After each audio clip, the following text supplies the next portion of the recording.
Next up, folks, we've got Chris Curtis, the action man, taking on Marc-Andre Barriault. And this is a fascinating fight, guys.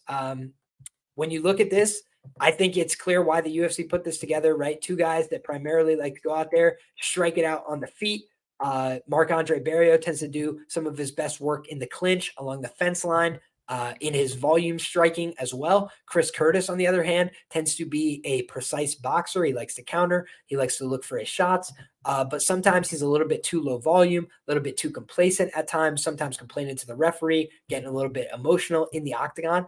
And I think that's something he's going to look to shore up. We got to note right off the rip, he's an extreme couture guy. He's a Sean Strickland training partner, longtime supporter, corner person, all these kind of things. So Chris Curtis has taken a big role inside of the camp as well, I'm sure. And he probably got some great work in with the champion in the lead up to this fight. Now, when you look at the previous performances in the odds range, right? This is a document I make every week on Patreon. And I looked at the previous performance and odds range. Chris Curtis is actually undefeated as a favorite, 2-0 for a 56.5% ROI. And I'm sharing two undefeated trends right now. So stay tuned, guys, because the first undefeated trend, I'll say it again, Chris Curtis as a favorite, 2-0, 56.5% ROI. Doesn't mean it's going to stay that way after this weekend, but I'm just letting you know what the trend is. Now, what is the other trend that is undefeated on this fight, guys? Marc-Andre Barriault is 0-4 as a UFC underdog. Never won as a UFC underdog, so you guys can do the math there yourself. That's a minus 100% ROI. As many dollars as you bet on Marc-Andre Barriault as a dog, you have gotten back zero of those dollars so far. But that could all change this weekend, right? We got to discuss the fight, the matchup itself. Just wanted to lead with that because it was a really standout trend for me where you got one guy who's undefeated in their previous role in this odds range, one guy who's never won in their previous role in this odds range. That to me just seems like a standout trend, something I'm really going to pay attention to, especially when you got the hometown guy who's on the wrong end of that trend. I know a lot of people are looking at the all Canada parlay, the narrative parlay. If there was somebody to bust it, maybe it's the guy that's on an 0-4 trend in this odds range. Just something to consider. And want to shout out our guy, Just Win Baby, as well. It says studio setup looking slick. Appreciate that, my man. We're going to get the camera angle just right, or bring the shelves down just a little bit to get that Ali, centerpiece looking pristine. But I really appreciate it. Put a bunch of time and effort into that. To make the studio look a lot better. And it's only going to be up from here, guys. Still a work in progress, still more posters and things like that on the way. So I'm really excited about the studio upgrades, and they are not stopping anytime soon. So thank you all very much for the support.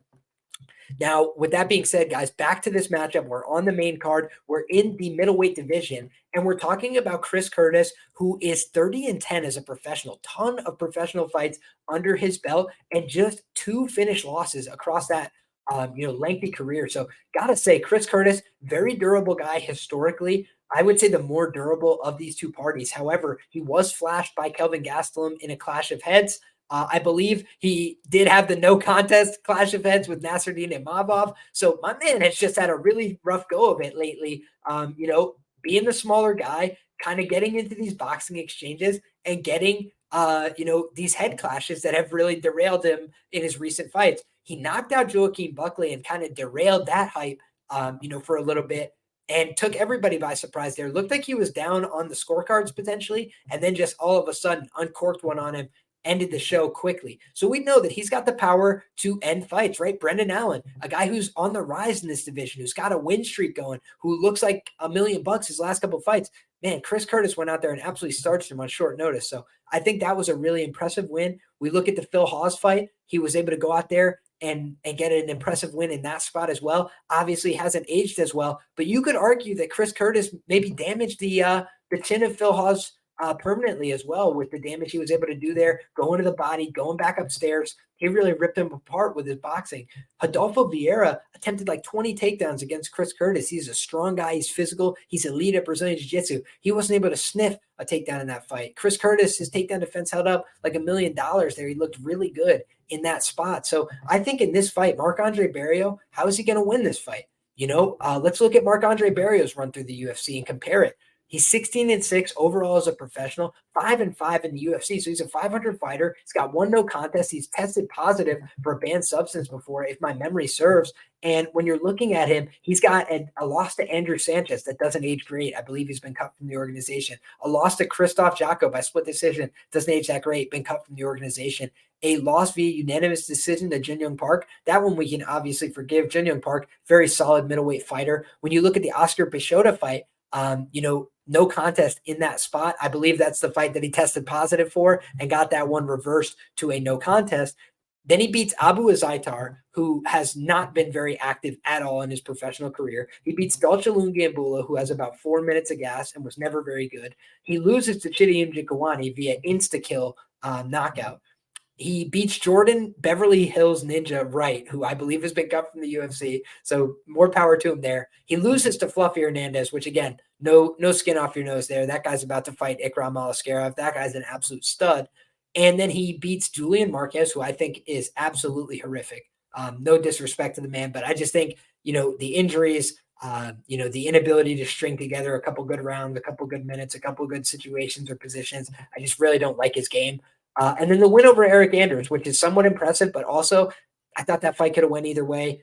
I thought Eric, gave an honest account of himself in that spot. So I look at this and I say, man, should be a good fight, but the intangibles here say to me, the guy who's more likely, in my humble opinion, to win this fight by knockout is Chris Curtis. But the guy who's more likely to maybe win a greasy split decision is the Canadian, who might be able to get that hometown rub. But I have to look at what the record of Marc-Andre Barriault has been in Canada. That is something I do not know and something I would like to check out. But he's a Canadian guy, born and raised, still trains there, I believe, at times. But he definitely does some of his cross-training in the U.S. as well. So these are two guys that are training in the U.S., fighting each other in Canada. But obviously Marc-Andre Barriault, the homegrown Canadian talent. So I think they're certainly going to be rooting for their guy unless he gets starched in brutal fashion.